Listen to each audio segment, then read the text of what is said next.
ठाकुर विक्रम सिंह के आलीशान घर में आज खुशियों की शहनाई गूंज रही थी।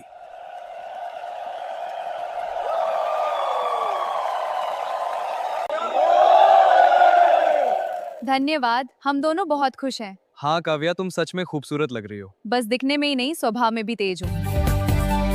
काव्या बेटा, तुम्हारा हार्दिक स्वागत है। धन्यवाद माँ जी। आओ मेरी बच्ची। जी माँ जी। गायत्री देवी ने बड़े अरमानों से अपनी नई बहू का स्वागत किया। लेकिन काव्या को घर के पुराने रीति रिवाज और अनुशासन पहली नजर में ही खटने लगे। इतनी सारी परंपराएं, हर चीज में नियम, मुझे ये सब बिल्कुल पसंद नहीं। कितना पुराना जमाना है ये।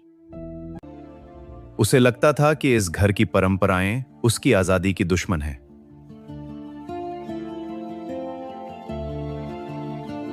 रसोई में काम को लेकर अक्सर काव्या और गायत्री देवी के बीच बहस होना। मैं हर दिन रसोई का सारा काम नहीं कर सकती। बेटा, ये हमारा परिवार है, हमें साथ मिलकर देर काम करना होगा। तुम्हारी ये सफाई मुझे परेशान कर रही है। बेटा, मुझे ये करना होगा। हट जाओ यहाँ से। मेरी नाखून देखो कितने खूबसूरत है। बेटा, थोड़ा सम्मान दो। सम्मान? मुझे मेरी पढ़ाई और मायके की अमीरी पर घमंड है। तुम जैसों से क्या बात करूं? वह अक्सर तुम्हें नीचा दिखाते हैं। तुम्हारे माता पिता तुम्हारी कद्र नहीं करते। वे हमेशा तुम्हें छोटा महसूस कराते हैं। केवल मैं ही तुम्हारी सच्ची हमदर्द हूँ।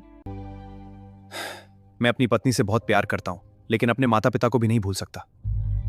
क्या मुझे अपनी खुशी के लिए परिवार से दूर होना पड़ेगा?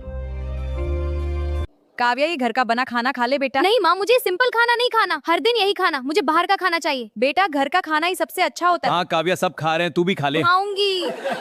इसी बीच छोटे बेटे वरुण की शादी अंजलि से हुई, जो बहुत ही सरल स्वभाव की थी। अंजलि, तुम्हारा स्वागत है। धन्यवाद। अंजलि, आपका स्वागत है। धन्यवाद माँ जी। आपने सबका दिल जीत लिया, जो मुझे बिल्कुल रास नहीं आया। ईश्वर आपकी रक्षा करे। माँ, ये बहुत अच्छा बन रहा है। हाँ बेटा, तुम्हारे साथ मिलकर बनाना और भी मजेदार है। चखिए तो। अरे वाह, स्वादिष्ट। ये नजदीकियाँ मुझे बर्दाश्त नहीं। अंजलि, तुम हमेशा गलत करती हो। तुम सिर्फ घर की नौकरानी। सब तुम्हारी वजह से बर्बाद हुआ। तुम नौकरानी से भी बदतर हो। काव्या, मैं कोशिश कर रही हूँ। कोशिश? हाँ हाँ, तुम नौकरानी हो और रहोगी। बस करो काव्या। तुमने सब बर्बाद कर दिया। ये तुम्हारी वजह से हुआ। बस करो, मेरे घर की शांति बिखर रही है। आप चुप रहिए। मैं टूट रहा हूँ। निकल जा मेरे घर से, बूढ़े किसी काम के तुम नहीं हो। दिन भर बैठकर रोटी तोड़ते रहते हो। शांति से रहना है तो ये घर बांटना होगा। बेटा, ऐसा मत कहो। पर कैसे? भारी मन से ठाकुर साहब ने घर के बीचों बीच एक दीवार खिंचवा दी। घर दो हिस्सों में बंट गया। एक तरफ शांति थी तो दूसरी तरफ कलह। यह सब तुम्हारी वजह से हुआ। शांत हो जाओ काव्या। काव्या को लगा वह आजाद हो गई, पर अकेले घर चलाने में उसके पसीने छूटने लगे। अकेले रहना इतना मुश्किल है।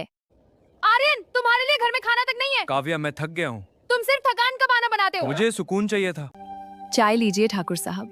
धन्यवाद अंजलि। दूसरी तरफ अंजलि ने सेवा और प्यार से अपने हिस्से को स्वर्ग बना रखा था। छिप कर देखती हूँ, बिना मेरे भी वे लोग इतने खुश कैसे हैं। आर्यन, क्या हुआ तुम्हें? उठो प्लीज आर्यन, मदद करो कोई। माँ पापा कृपया रात में मेरी मदद करें, लेकिन उन्होंने मना कर दिया। कोई भी मेरी मदद नहीं करेगा। भैया उठो, क्या हुआ है? चलो मैं आपको हॉस्पिटल में चलता हूँ। हाँ जल्दी चलो। हाँ प्लीज ले चलो। भैया, आप ज्यादा टेंशन मत लीजिए, दीदी सुधर जाएगी, आप परेशान मत होइए। हाँ, लेकिन मुझे चिंता होती है। सब ठीक हो जाएगा। गायत्री देवी ने अपने पुराने सारे जख्म भुलाकर अपने बेटे का सिर अपनी गोद में रख लिया। बस चचा, सब ठीक हो जाएगा।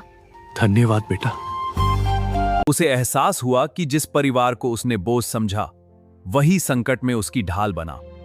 माँ, मुझे माफ कर दीजिए, मैंने बहुत बड़ी गलती की है। बेटा, क्या हुआ? उठो। मेरी हर गलती के लिए माँ। काव्या, सब ठीक हो जाएगा। परिवार, तुम सब यहाँ हो। हाँ बेटा, हम सब साथ हैं। हम हमेशा तुम्हारे साथ हैं। वरुण और आर्यन ने मिलकर उस नफरत की दीवार को जड़ से उखाड़ फेंका। शाबाश, बहुत अच्छे। हाँ, हमने मिलकर इसे तोड़ दिया। अब कोई दीवार नहीं। आंगन फिर से एक हो गया। हाँ, सब मिलकर खा रहे हैं। काव्या भाभी सबसे अच्छी है। काव्या अब झगड़ालू बहू नहीं, घर की सबसे समझदार बहू थी। बिल्कुल सही। सब बहुत खुश हैं।